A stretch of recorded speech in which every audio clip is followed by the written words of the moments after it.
Hello, everyone, and welcome to another episode of the Powerful Man Show. I'm your host, Doug Holt, with my co-host, Tim, the Powerful Man Matthews. What's going on, brother?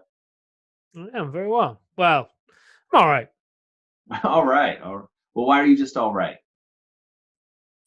Uh, why am I just all right? It's been a hectic week. So I feel a bit tired, but it's Friday, so and it's 6 p.m. Friday, and but it's all good. It's all good. I don't feel bad. I feel good, but I'm used to feeling fucking great, quite frankly. It's an interesting thing, and we'll get into the main topic in a little bit, but, in running a movement that is, cross-cultural and cross different time zones, we have men coming in from all over the world. You're right now based in Leeds. I'm right now based in Bend, Oregon, in the States. So there's a big time difference. So here we're recording these on Friday, and thank you for doing this for the guys. There's a lot of requests on these topics we're talking about today. And at 6 p.m. where you are, you've been working tirelessly with some of the guys in the Brotherhood, which is our advanced program for men that have already been through the activation method. But it's 6 p.m. on a Friday night, and you're not in hustle mode. But I think it's awesome that you're doing this out of just the pure love and joy for what we do. Mm, yeah, do enjoy it. Love it. It's great, especially when just one of the guys today in the activation method have wrote their clean slate letter. Remember the training that we did? Yeah. We've updated just for the listeners, we've updated some of the trainings in the activation method and simmered it down to the real best bits to give the guys a faster, more powerful result, specifically within the marriage. And it is working a treat. And one guy has mediation next week, July the 7th. I had a leadership call with that group on Wednesday, 2 days ago, and instructed him to go and get that clean slate letter written. And they've been writing them and posting them in workplace. And when you read them, Doug, it's,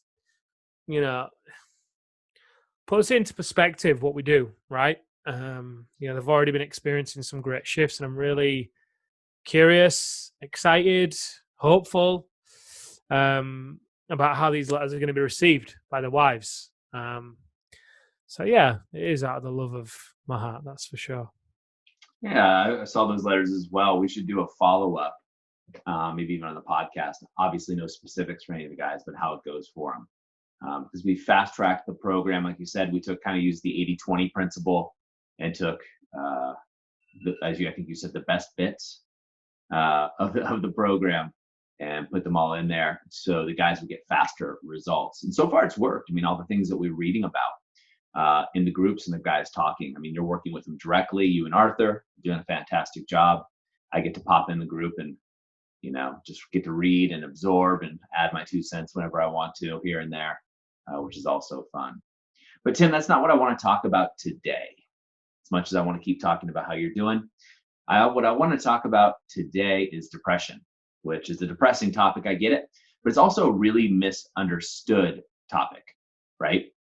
When I talk about depression, what I envision when someone says depression, I'll ask you as well, is I kind of picture this guy sitting on a couch or in a dark room, crying in his beer or what have you, who's depressed, lonely, sad, and has a dark cloud over him. And that's not always the case because there's different levels of depression as they've been clinically stated.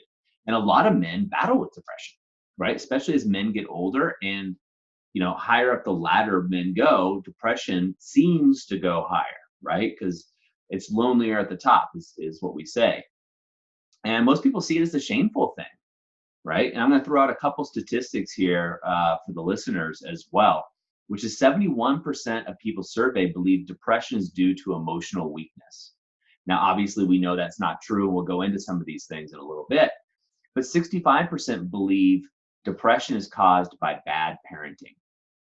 And 45% believe depression is a personal choice.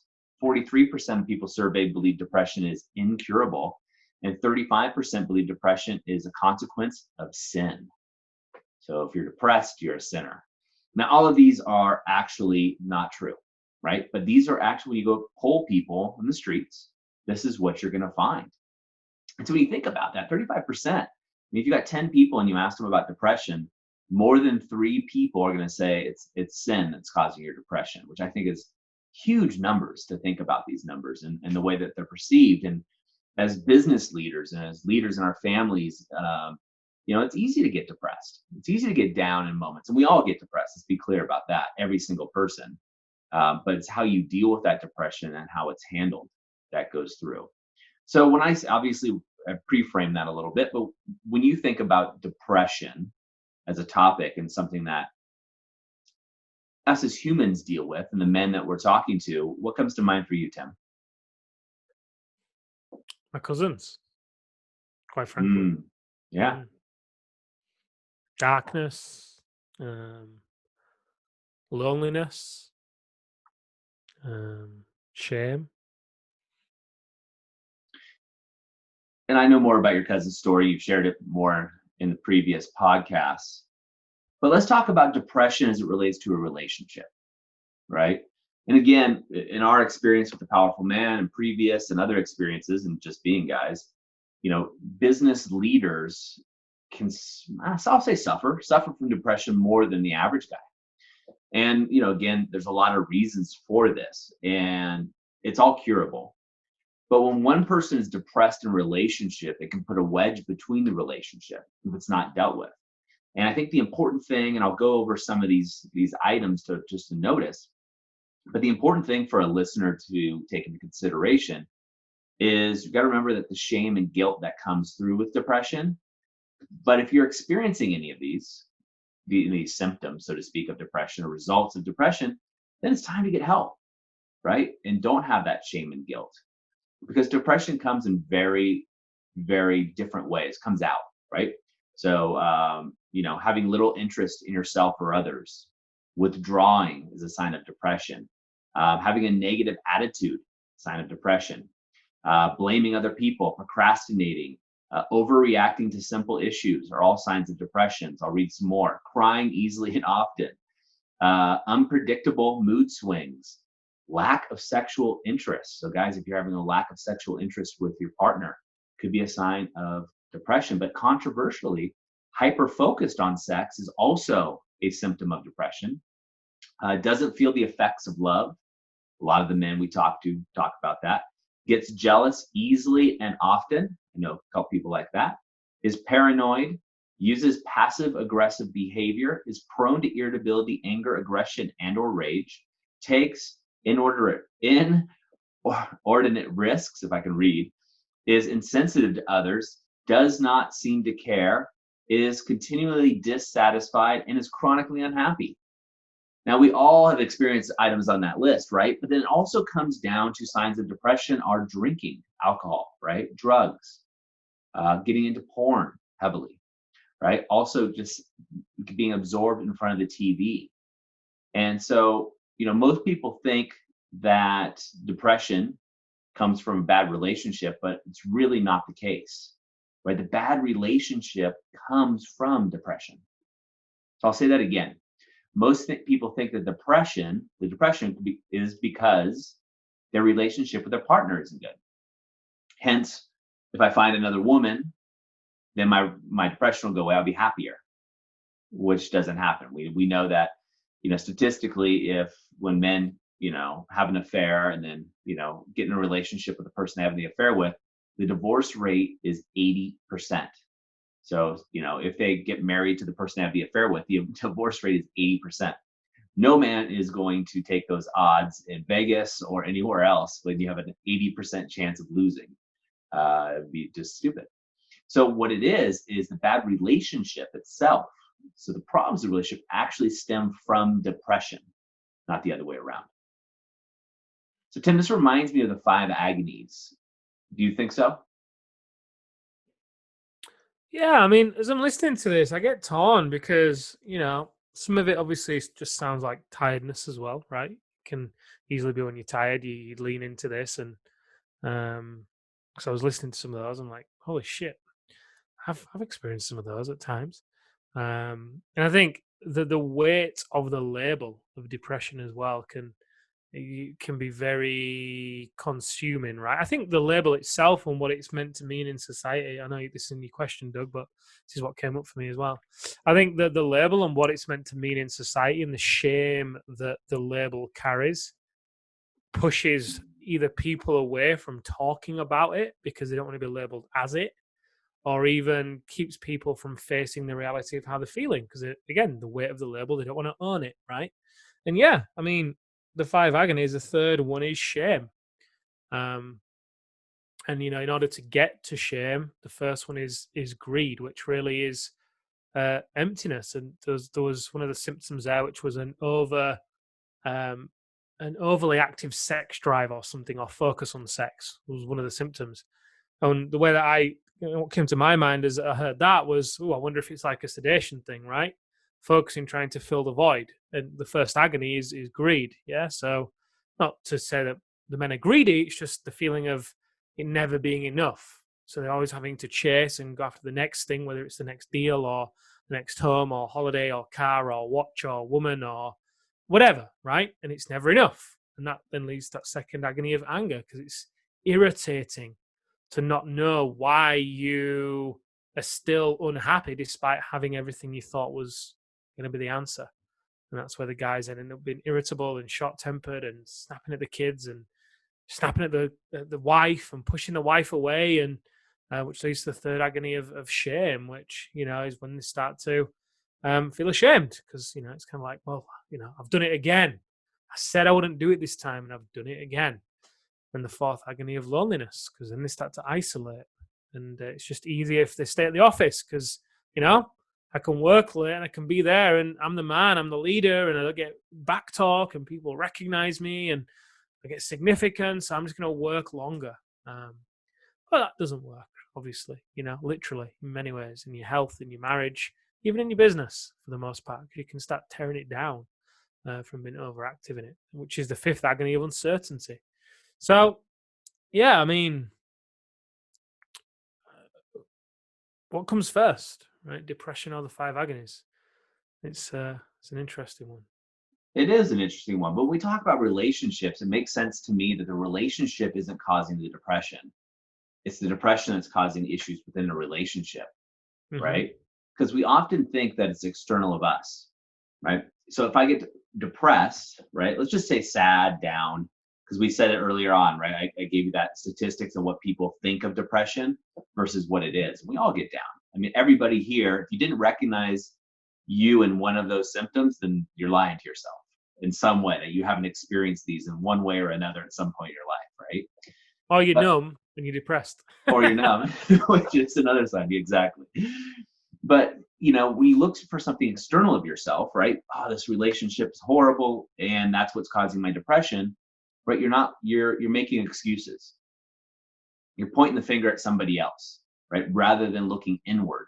Because the truth is, if you're truly secure with yourself and happy, you could be in a crappy relationship, but you would still be grounded and okay. You just wouldn't put up with it, right? That's not depression, right? You're just like, I'm not putting up with this, or you help your partner get through it, or what have you. But what happens also here, Tim, is the woman in the relationship might point it out to the man, right? And she might say something like, "You're depressed," or you're always angry, you're always unhappy. Da, da, da. One of these things that a lot of the guys might hear. But in our listening as men, what do we hear? I'm a failure. I'm not good enough, right? Which further leads to shame, guilt, and depression, right? You can easily go down that ladder. You and I are talking before we got in this recording about metrics and reviews of team members and people involved in the movement, right? So if people don't hear things right, and what they hear, instead of a correction on how you can improve yourself, they hear, I'm a failure because it's not delivered correctly, that can cause a problem, right? We were talking about that offline. So in the relationship, it's very similar. So guys, if you've heard from your wife and she says, geez, you're always angry, or you're always overreacting, or you're never happy, or whatever it may be, right? Be careful, because oftentimes what we could be really hearing from her isn't her telling us a symptom that's a problem, right? But we hear that we're not good enough. And it's important to recognize that. And by recognize that, that allows you to change your internal dialogue, your internal programming, of who you are, right? And so when you hear something, you can change yourself, because otherwise it's easy to play a victim. Oh, it's not me. If you would just do X, Y, or Z, then it would be better. Or, hey, you don't laugh at my jokes, but Kelly at the office always thinks I'm funny, right? So now we start hanging out with Kelly more, yeah, as an aside, thinking that she's going to fill it up. Truth is, it's external of us, right? So it all comes back down to what we talk about all the time on the show, is taking care of your side of the street and working on your internal self. But I think this is an important topic for a variety of reasons, because I think, well, I know that a lot of men suffer from depression at different levels, right? Let's just say on a scale of 1 to 10. Some guys are at 10, but some guys are at 2 or 3, and they're dipping in and out and going through like mood swings and such. And to your point, maybe they're just very tired. But that tired could be, masking a bigger issue, or so being tired all the time is a symptom of something else. Taking care of yourself, right?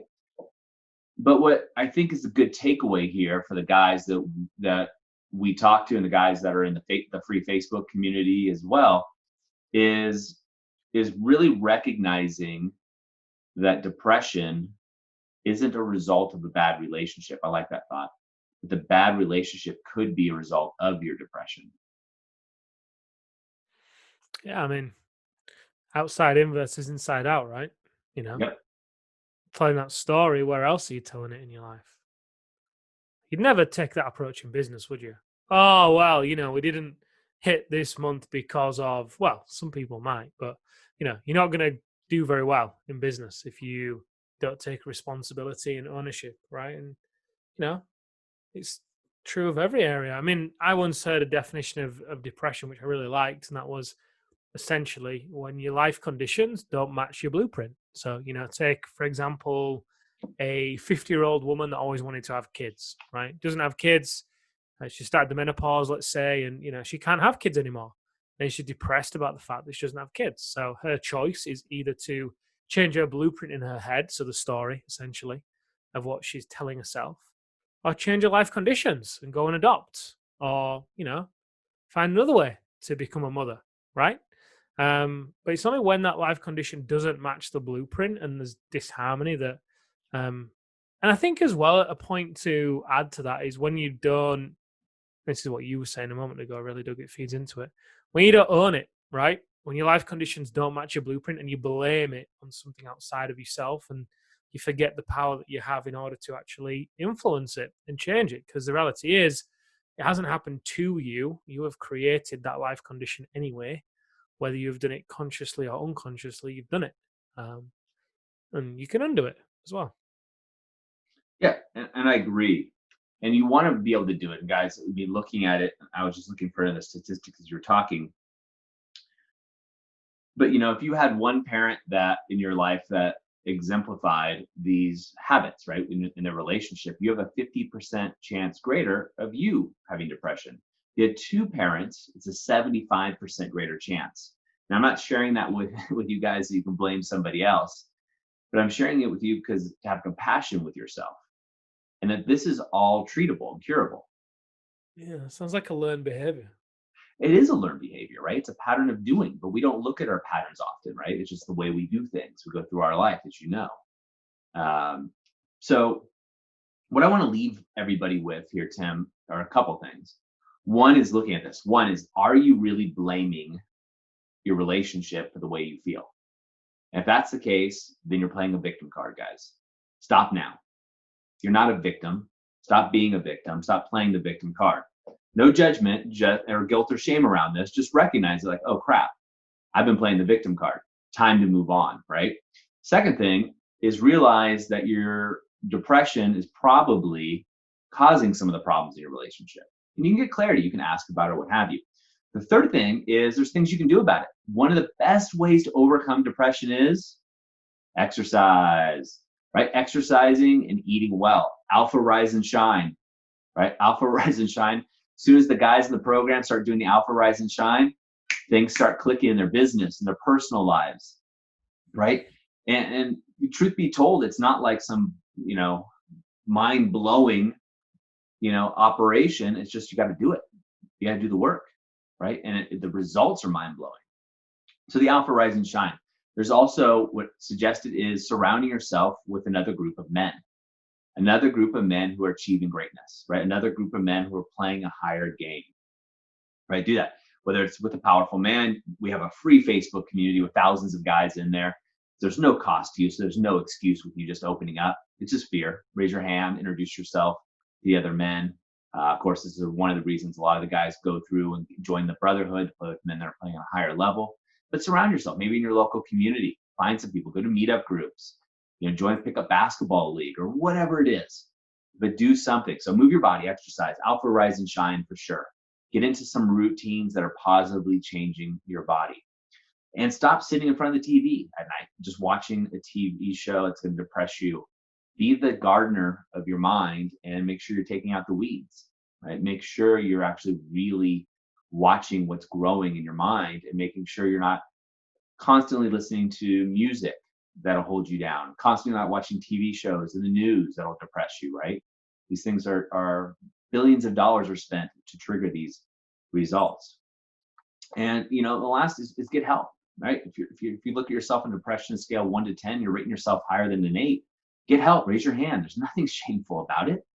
There's nothing shameful, guys, about asking for help and taking care of yourself and getting professional guidance in any area of your life, right? To me, that's a powerful man because you're recognizing something that you're not meeting as a standard and you're stepping up. You're brave enough to raise your hand and step up and get some help. So there's a few things I would recommend. Tim, do you have anything on there? I think you've got a good list there, to be honest. I think realizing it's a learned behavior, I think, is powerful. Some people would argue that, there's biochemical imbalances that occur, right? Which can be changed through exercise and nutrition and sleep and other bits. So yeah, I would really invite you to consider, okay, well, what if this is a learned behavior? Let's say you are depressed. What if this is a learned behavior? Okay, well, how might I have learned it? How am I reinforcing it? Typically a depressed person will carry the body a particular way, right? They'll move slowly, they might frown, the shoulders will be hunched, and typically a happy, confident person will also carry themselves a certain way. Putting yourself in the physiology of a happy person, even smiling for 2 minutes, right? One of the first things I do when I wake up is smile and breathe as I go about the first part of my day. And it has a dramatic impact on my mindset and the chatter in the mind, right? As I'm breathing, I tune into my breath by default. That's where it's focused. My mind then can't run away. And so, yeah, point being is, as you do the things that you've mentioned, Doug, exercise, nutrition, and other pieces, then you're going to be shifting physiology anyway if you're doing that. If you're also considering and playing with the idea that it is a learned behavior, well, then you can unlearn it and just try, just test, have fun with it, right? It doesn't have to be so big of a change. Just throw a smile in here and there, shift your body posture here and there, maybe set some alarms off on your phone to go off every few hours and to simply ask you, how am I stood? What do I look like? Whatever, just to remind you and give you those prompts. And, I think there's a lot to go out there and a lot of simple things, to be honest, to go at. So take your pick and just see what lands for you. Beautiful. And guys, remember, this is not something to be shameful of, right? And I agree with you, Tim. Depression is such a heavy word. It's got so much weight behind it and the connotation that we have as society. It's a clinical word. And obviously, if you've got some serious depression issues, guys, please seek help right away. Reach out to us, reach out to a friend, but obviously reach out to a professional as soon as possible. Your life is worth it. I'll let you guys know that right away. You do matter. And for the rest of you guys that are just dabbling in and out and recognizing even just a little bit of this within you, I encourage you to do a couple of things, right? We talked about taking action. Go back and write down those steps and make sure you're taking those actions, right? Alpha, rise, and shine. Make sure you're moving your body, as Tim said, the posture, recognizing it's a learned behavior, finding groups of men to be around. It's well worth it, trust me, and getting those things done. And then also go over to thepowerfulman.com/bonus, get that reignite cheat sheet, because that's going to help you with some of these processes. right? The Reignite cheat sheet that's over there is a free downloadable that you can get and to help you improve your relationship. And through that, you're going to realize it all starts with you guys. As you know, you guys are leaders. It always has started with you. It's always going to start with you, and always start there rather than blaming outside. One other thing, you know, in order to have lightness, you would have darkness, Oh right? As yeah. well, Yep. So, regardless of how long you may have been depressed for, in order for you to know happiness and joy, you've got to know the flip side of that. If all you ever knew is happiness and joy, then guess what? That happiness and joy would probably become quite boring, and you become unhappy about the happiness and joy that you've always got. So, just again, even that maybe lighten the load on the label that you may be carrying, or even how the lens through which you look at depression or the label of it. Just like, there's got to be night and then daytime, and the tides of the ocean in and out, all those things. It's just cycles of nature. So, you're a human being. There's going to be cycles in your emotions as well. And, just embrace that. That's a good point. And Tim, I was talking to a famous psychologist, and he said, we have a name for people who are always happy. You know what that name is? It's a clinical name. Crazy. Insane. They're insane, right? No one is always happy, guys.